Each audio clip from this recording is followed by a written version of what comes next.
Hi guys. நாம இன்னைக்கு சிக்ஸுக்கு கொடுக்குற வேக்சின்ஸ் பற்றி பார்க்க போகிறோம். ஒவ்வொரு ஃபார்ம்லையும் ஒவ்வொரு விதமாக வேக்சின் போடுவாங்க. ஐ மீன் வேக்சின் மெடிசின்ஸ் எல்லாமே சேம் தான். பட் அவங்க கொடுக்குற டோசேஜ் தென் அவங்க கொடுக்குற அந்த டைம் பீரியட் அது மட்டும் கொஞ்சம் டிஃபர் ஆகும். நான் வந்து என்டீரியர் சிக்ஸ் எப்படி வேக்சின் போடுறேன், அந்த சிக்ஸை எப்படி ஒரு 3 மந்த்ஸுக்கு வந்து எந்த டிசீஸுமே இல்லாமல் மெயின்டைன் பண்ணி கொண்டு போகிறேன், அதை மட்டும் நான் அவங்களும் எக்ஸ்பிளைன் பண்ணுறேன். ஃபர்ஸ்ட் வேக்சின் வந்து F1 நான் கொடுக்குறது.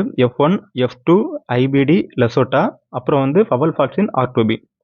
இந்த F1 வேக்சின் வந்து 6 பிறந்ததுலேருந்து 7 டேஸ் 7th டேஸ் போடணும். 7th days. அதுக்கப்புறம் F2 வந்து 14 டேஸ் 14th நாள் F2. அப்புறம் வந்து IBD அதுக்கு அடுத்த ஒரு 7 டேஸ்க்கு அப்புறம். அதுக்கப்புறம் லெசோட்டா அதுக்கு அடுத்த ஒரு 7 டேஸ்க்கு அப்புறம். அதுக்கப்புறம் வந்து ஃபவல் ஃபாக்ஸ். இந்த ஃபவல் ஃபாக்ஸ் வேக்சின் வந்து 6th வீக்லேருந்து 8th வீக்குள்ளே கம்பல்சரி போட்டாகணும். ஃபவல் ஃபாக்ஸ் வேக்சின் போடையில் மட்டும் நான் கொஞ்சம் நிறைய மிஸ்டேக் பண்ணிடுறேன். நான் அதில் நிறையவே கற்றுக்கிட்டேன். ஸோ அது மட்டும் உங்களுக்கு செப்பரேட்டாக அந்த ஃபவல் ஃபாக்ஸ் வேக்சின் பற்றி நான் ஒரு வீடியோ போடுறேன் செப்பரேட்டாக. இந்த F1 வந்து 7th டே தான் போடணுமா கண்டிப்பாக அப்படின்னு கேட்டிங்களா? அப்படி கிடையாது. சப்போஸ் உங்களுக்கு 7th டே போட முடியல, 5th டே நான் போட்டேன்னா நீங்கள் 5th நாளே போடலாம், அது எந்த பிரச்சனையும் கிடையாது. பட் ஒரு வேக்சின் போட்டுட்டு செகண்ட் வேக்சின் போடகு மினிமம் 7 டேஸாவது ஒரு கேப் இருக்கணும். நீங்கள் இப்போ 5th டே வந்து F1 போட்டிங்கன்னா அதுக்கப்புறம் 7 நாள் கழிச்சு தான் F2 போடணும். F1ம் F2ம் சேம் வேக்சின் தான். F1க்கு பூஸ்ட் டோஸ் தான் F2. ஸோ நீங்கள் கடையில் போய் வாங்கும்போது F2ன்னு வேக்சின் கேட்கக்கூடாது. F1 வேக்சினே தான் நம்ம F2ன்னு சொல்லிட்டு போடுறோம். F1ம் F2ம் சேம் வேக்சின் தான். எவ்ரி 3 மந்த்ஸுக்கு ஒருக்கா நீங்கள் வந்து லெசோட்டா வேக்சின் கொடுத்துட்டே இருக்கணும். இந்த லெசோட்டா வந்து ஐ ட்ராப் தான்.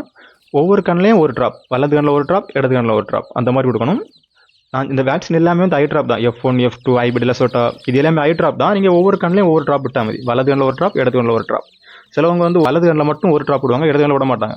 ஸோ அப்படி விடும்போது என்ன ஆகுதுன்னா, நான் பர்சனலாக ஃபேஸ் பண்ணது, அப்படி விடும்போது என்ன ஆகுதுன்னா அதுக்கு சரியான டோசேஜ் போகாமல் இருக்குது. அப்படி போகாமல் இருக்கும்போது நம்ம எந்த டிசீஸை ப்ரிவென்ட் பண்ணுங்க இந்த வேக்சின் கொடுக்குறோமோ அந்த டிசீஸ் வந்துடுது ஒரு ஸ்டேஜில் வெளியே.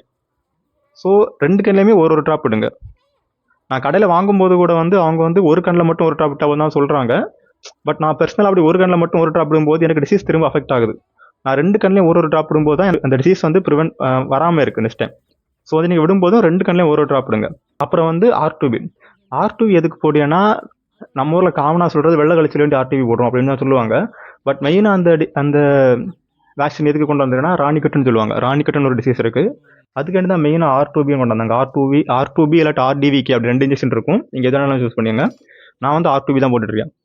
அது வந்து கண்டிப்பாக வந்து 4 மந்த்ஸ் ஒர்க்காக ரொட்டேஷனில் போட்டு இருக்கணும். வெள்ளை கழிச்சல் நிறைய பேர் தெரியும்னு நினைக்கிறேன். அது ஒரு வைரஸ் டிசீஸ் மாதிரி. ஸோ அதுக்கு வந்து செப்பரேட்டாக வேக்சின் கிடையாது. பட் நம்ம இந்த R2B தான் அதுக்கும் வேக்சின் போட்டுட்ருக்கோம். பட் அதுவே அந்த வெள்ளை கழிச்சல் வந்து மோஸ்ட்டாக ப்ரிவென்ட் பண்ணுது. அந்த R2B போட்டாலே மேக்ஸிமம் வந்து வெள்ளை கழிச்சல் வராமல் இருக்குது. ஃபவல் ஃபாக்ஸ் வேக்சின் மட்டும் வந்து 6th 8th வீக்குள்ளே கம்பல்சரி போட்டாகணும். அதில் இன்ஜெக்ஷனும் இருக்குது, ஐ ட்ராப்பும் இருக்குது. ஸோ நான் அதில் பர்சனலாக கொஞ்சம் அடிபட்டுருக்கிறேன். நான் அது வந்து உங்களுக்கு ஒரு செப்பரேட்டாக அடுத்த வீடியோ நான் உங்களுக்கு மேக் பண்ணுறேன்.